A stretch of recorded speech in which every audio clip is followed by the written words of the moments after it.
You'll notice that I have set a brain, so to speak, at the tables because I want us to refer back to this as we work through this chapter. One of the reasons, it doesn't matter if I do that because it's still going to do it. One of the reasons for that, because, you know, the brain is a very interesting organ. At least I think it is. It is not one in any way that I completely understand. I mean, nobody out there completely understands it. We're constantly learning about this particular organ. The other part that's going to be included are the cranial nerves. We just finished the chapter on our spinal nerves, the ones that are exiting the spinal cord by way of holes, the foramina, in the vertebrae. These nerves, the cranial nerves, once again, they are going to exit, okay? And this time, we're going to be in the cranial region and just a little bit in part of the upper neck. So, those cranial nerves are going to definitely be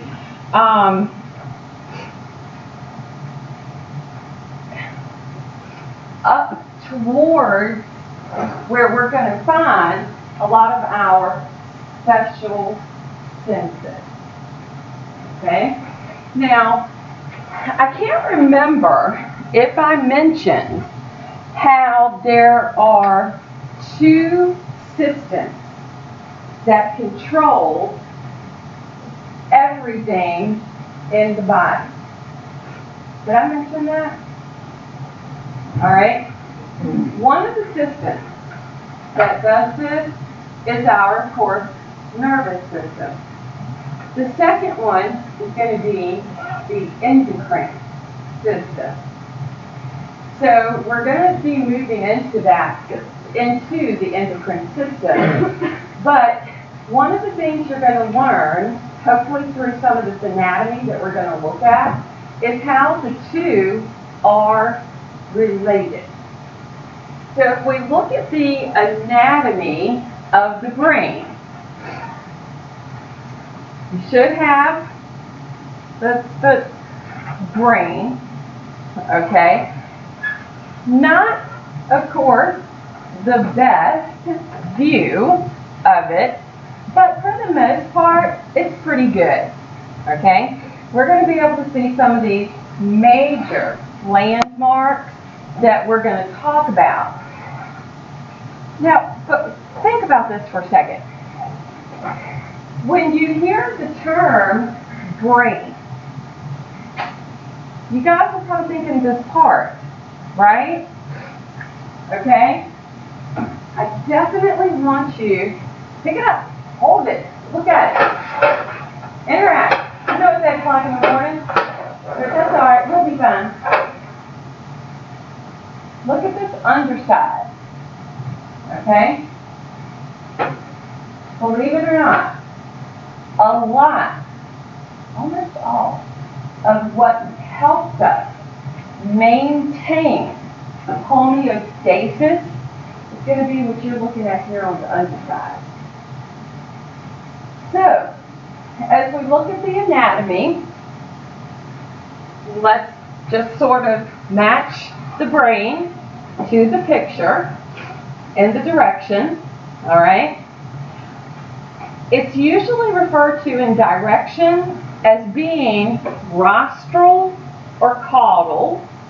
Rostral to the forehead, caudal, and I usually associate that with like the caudal tail in development, okay? So towards the back.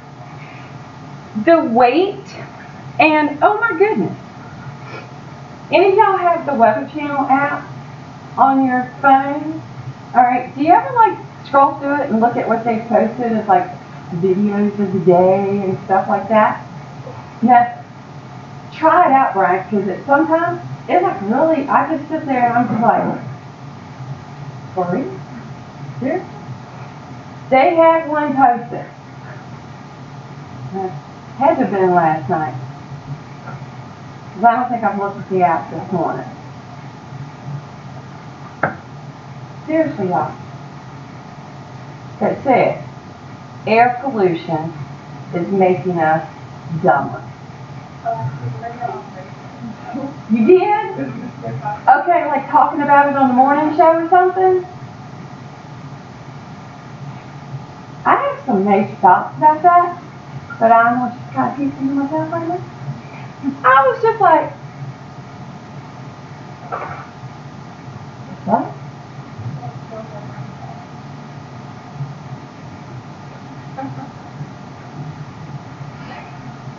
We'll go with that.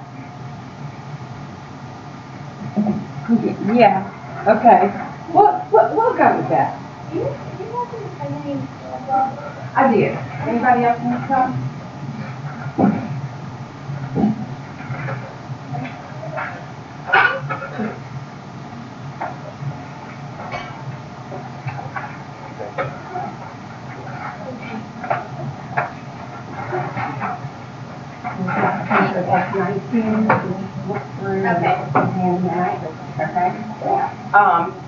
So, you know, as we're looking at this organ, all right, and we're seeing what we're going to say are these landmarks. Like I was saying, a lot of times people tend to think of this, all right, as the brain. We do see that, once again, let's match it up. Yes, it is a huge portion of what's making it up. It's actually, of course, the majority. We have, now, if you look at it through the middle, okay, the midline, yes, we've got the two halves, left and right. It's made up. Now, this is even going to apply to our cerebellum, but it's very noticeable in what you see in this model. It's made up of gyri, sulci. Do you happen to remember those terms from part 1? Yes. Brian? Oh, gyro is like the ridge and the sulcus is the root. Okay? Terms that don't just apply to the brain. You're going to be seen in other areas of the body. So, yes, once again, if we hold it up, all of this stuff, I used to think it looked like spaghetti, but it's more, I guess it's more like fettuccine, the big noodles, okay? So all of these are going to be the gyri, these little teeny lines that have all these indentations, those are going to be our sulci. We've got our longitudinal, all right, because it's long, fissure. Then we're going to have something that's going to be a corpus callosum, which when we open it up, we're going to see it being represented here as this like band of this white material, which we'll get to. The other parts of the brain, we're going to have our cerebellum. So once again, these two huge areas on this caudal side. Now, look at this. The cerebrum, 83% of the volume. But the cerebellum, 50% of the neuron. This, right here. But I still have all of this and this right here to look at. It is the second largest region of the brain.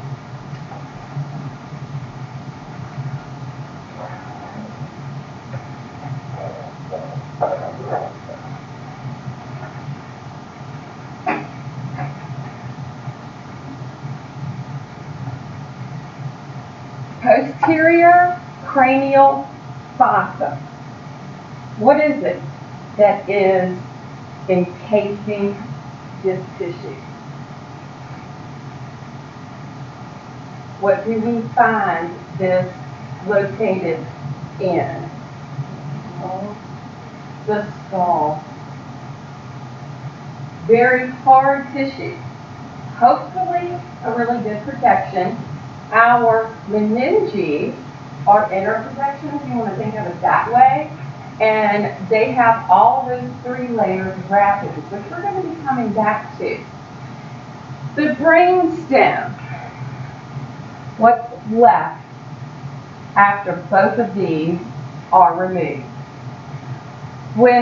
From this point forward, when I mention the primitive region of the brain, this is the area I'm going to be referring to. So the brain stem. Now, why do you think I would call it primitive? What do you think of when you hear primitive? That's more like instinctual habits sometimes. It's going to be your instinct, and it's going to have all of the areas that are well, not all of them, a lot of the areas that are controlling homeostasis. It's really cool. The brain stem is what we call the diencephalon. Ever heard of that? All right, we're going to come back to it. We've got our midbrain, pons, and medulla oblongata. You can't say that without taking a water boy. Okay? But y'all still might be too young for a water boy. You know water boy? Okay, okay. So, you know, the alligator. Anyway, all right. So, if we begin to start taking it apart, there are many different views that you can get of the brain. All right. We're going to have posterior, we're going to have anterior, we're going to have medial, we've got all these different views. Major landmarks, all right, is how they will refer to anything they may have to put into a patient's chart or give directions about, okay? So they will always use these major landmarks. The gyri, the sulci, that corpus callosum, this thick bundle of nerves, which is being represented. Wonder why? That's okay. We're going to figure it out, okay? Now, when we look at the cerebellum, like I said, cerebellum is going to also contain gyri, sulci, and a fissure. Because no matter how we look at either the cerebrum or the cerebellum, they are divided into the left and right hemispheres. So even for this area of the cerebellum, we're going to see that it has gyri and sulci, just a little bit different structure. It looks like everything is in layers. Okay? The other thing that you're going to see, if you take the brain apart, take it up, pull it apart, look at that cerebellum portion. What does it look like? A tree. These are going to be arbovita. Ever heard of that? Probably through either plants, if you like plants, okay, or